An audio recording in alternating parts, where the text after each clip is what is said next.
Fala, segundão. Tudo bem com vocês? Hoje já é quinta-feira, irmão. Vamos dar sequência ao período regencial. Sejam todos bem-vindos à nossa aula de história. Segundo ano. Estou aguardando vocês. Lápis ou caneta e papel. Vamos anotar tudo que eu falar que é importante, ok? Já estou voltando.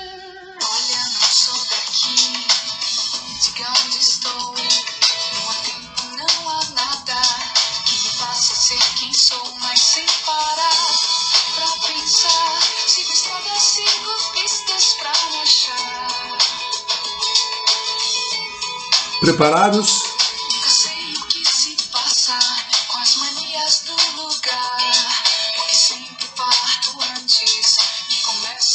Sejam bem-vindos à nossa aula de história. Galera, vou abaixar o som aqui do Pato Fu, né?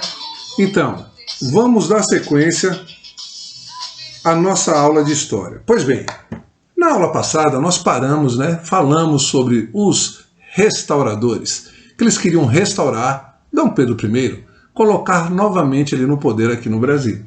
Ele se encontrava em Portugal. Pois bem, falamos de Diogo Álvares, né, que era o Caramuru, já falei sobre ele, por que Caramuru. Pois bem, agora estamos na segunda parte da nossa aula do período regencial e nós vamos falar sobre o segundo partido político, os moderados. Então, se aconchegue aí na poltrona, no sofá e vem comigo. Bom, moderadores ou chimangos. Olha aqui, liberal entre aspas. Presta atenção nisso. Professor, quem eram os moderadores? Moderadores eram proprietários rurais, especialmente do Sudeste. Então anota aí, moderadores, fazendeiros do Sudeste. Bota entre parênteses, com bastante influência. Eles simpatizavam a monarquia e a escravidão. Entendi tudo, por isso que é liberal entre aspas, professor. Muito bem. Como um cara é liberal e apoia a escravidão ou escravistas? Não existe isso.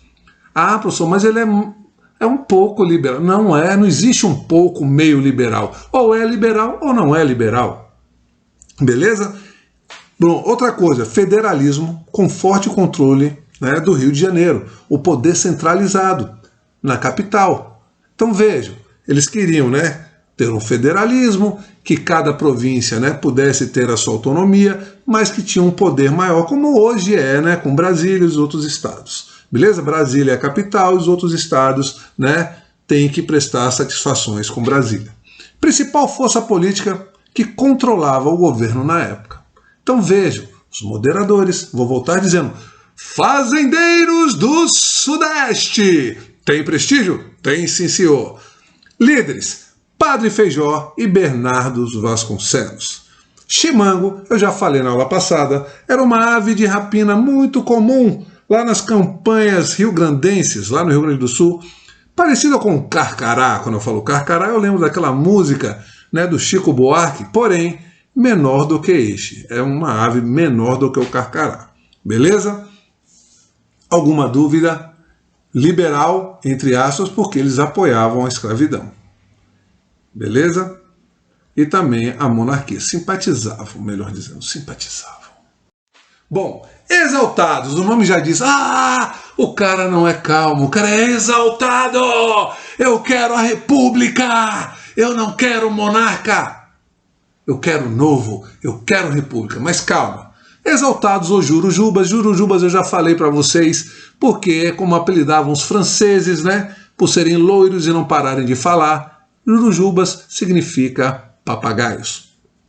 Bom, também conhecidos como farroupilhas também. Proprietários rurais de regiões periféricas, afastadas do eixo. Então, periféricas, longe, não tem influência do Rio de Janeiro, classe média urbana, setores do exército. Então, eram fazendeiros bem afastados, sem tanto prestígio. O que é que eles desejavam? O cara é exaltado, o fim da monarquia. Eu quero república! Lógico, o cara é exaltado, mas eles defendiam federalismo, grande autonomia provincial. Beleza? Alguns pregavam ideais democráticos inspirados na Revolução Francesa. Liberté, égalité, fraternité. Líderes, Bento Gonçalves e Miguel Frias. Então vejam, há uma diferença muito grande dos exaltados para os moderadores e também dos restauradores. Estão comigo? Então vamos junto. Bom, Jurujuba eu já falei, palavra indígena que significa papagaio amarelo, mesmo que guaruba. O termo foi amplamente usado pelos nativos durante o período da invasão francesa no Rio de Janeiro. Por isso, a enseada da Baía de Guanabara se chama Jurujuba. Chamava assim os franceses por serem louros e falarem muito. Tagarelas. Beleza? Vamos lá. Anota aí. Quem for esperto, anota aí, por favor. A regência trina provisória vai de abril a junho. Então, abril, maio, junho, julho. 4 meses, né? No ano de 31. Quem eram os regentes provisórios? Brigadeiro Francisco de Lima e Silva, Nicolau Pereira de Campos Vergueiro e José Carneiro de Campos. Professor, eu tenho que decorar esses nomes? Não, os nomes eu dou na prova. Vocês têm que saber quem foram, né, os regentes provisórios da trina provisória. Mas, professor, por que trina provisória? Porque é o seguinte, quando eles foram, né, lá na Assembleia, não tinha um número de deputados suficiente para ter a votação. Então eles fizeram uma trina provisória até que a casa estivesse repleta de parlamentares para votar. Então vejam, vou dar outro exemplo. Vamos dizer que eu chego no impacto para aplicar a minha prova. Vamos dizer que a sala de 40 só foram 7. Eu posso aplicar a prova? Não. Eu vou fazer uma atividade provisória, né? Para que só quando todos os estudantes estiverem na sala, eu poderia aplicar a prova. Então a trina provisória foi a falta de parlamentares para a votação. Então eles vão fazer uma trina provisória que vai durar alguns meses, até poderem ter o número de deputados, de parlamentares, melhor dizendo, né, suficiente para a votação. Tá bom? Então o que é que eles queriam? Olha aqui, suspensão provisória do poder moderador. Pum! Lembro de quem? Do imperador, Dom Pedro I. Não pode esquecer isso, hein? Poder moderador era exclusivo do imperador. Ele mandava em tudo, dava plenos poderes ao imperador. Beleza?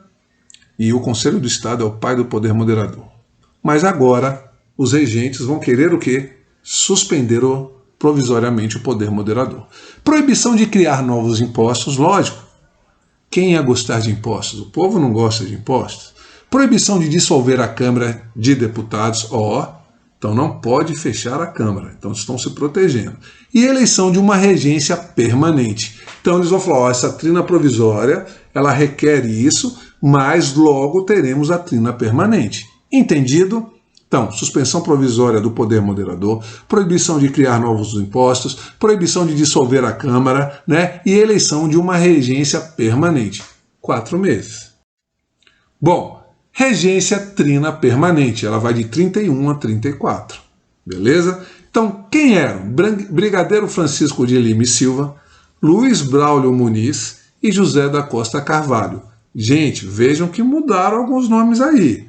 Preciso decorar? Não. Aqui vai ser criada a Guarda Nacional, em agosto de 1831, pelo Padre Feijó.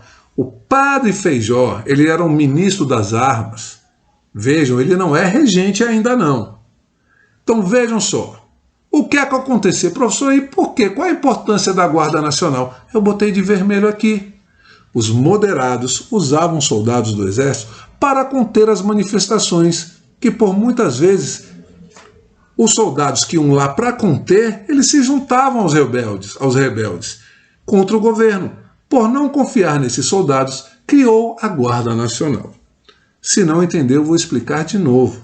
O que acontecia? Vamos dizer que aqui eu falei que no período regencial foi um período muito tumultuado.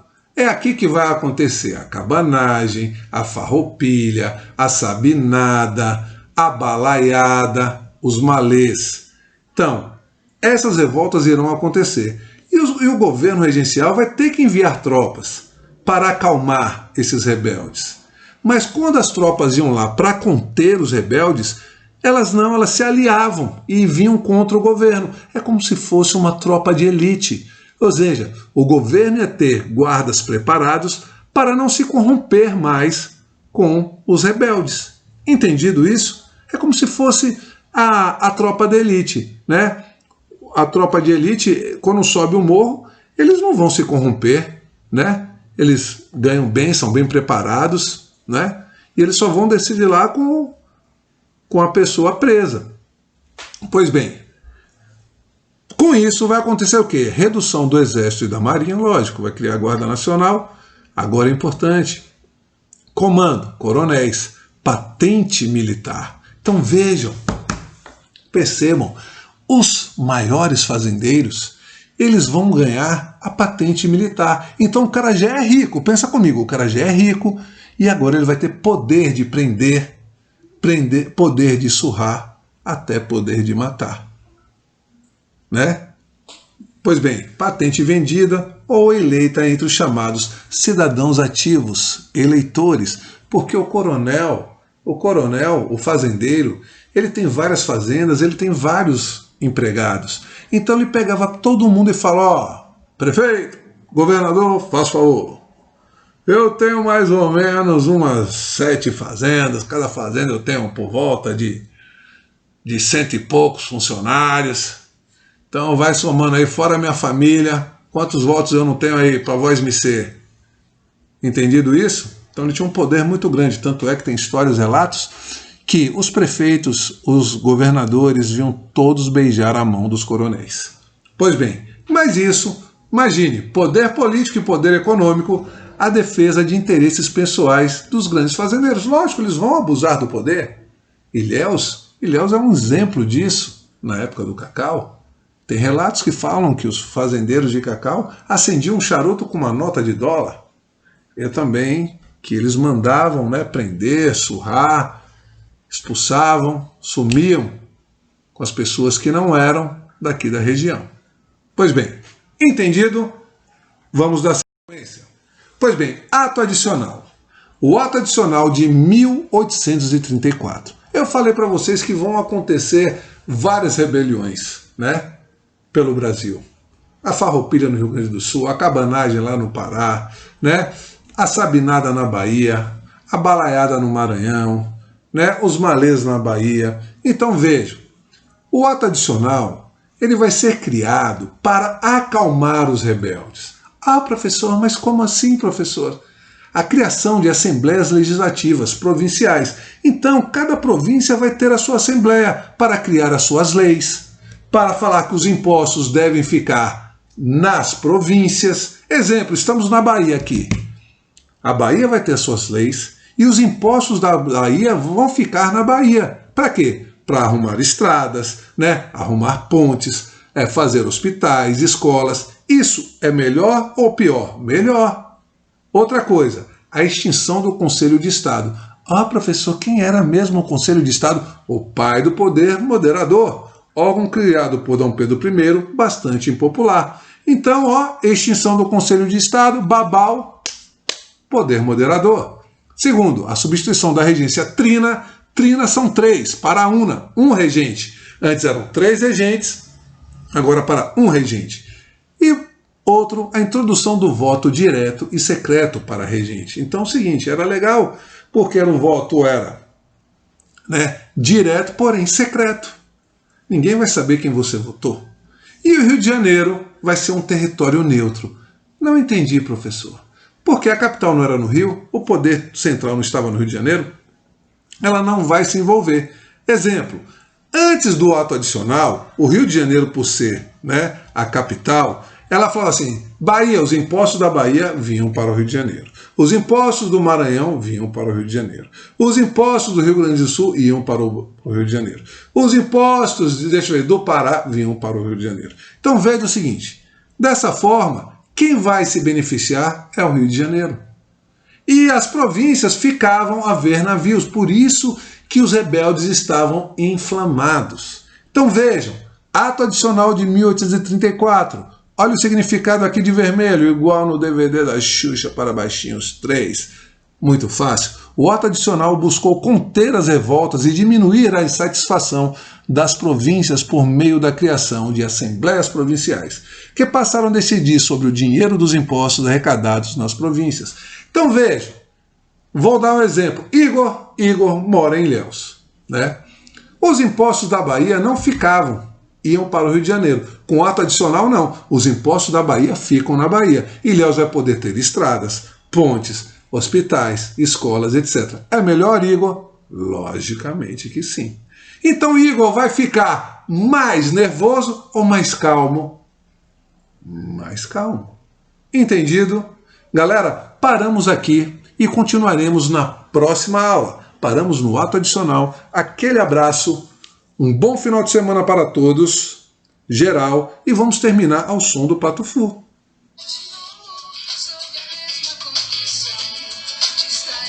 Importante reler, tanto no módulo, ou se não, rever esse vídeo, tá bom? Aquele abraço e nos falamos, nos encontramos na próxima aula. Pelas minhas trilhas você perde a direção. Não há placa nem pessoas informando.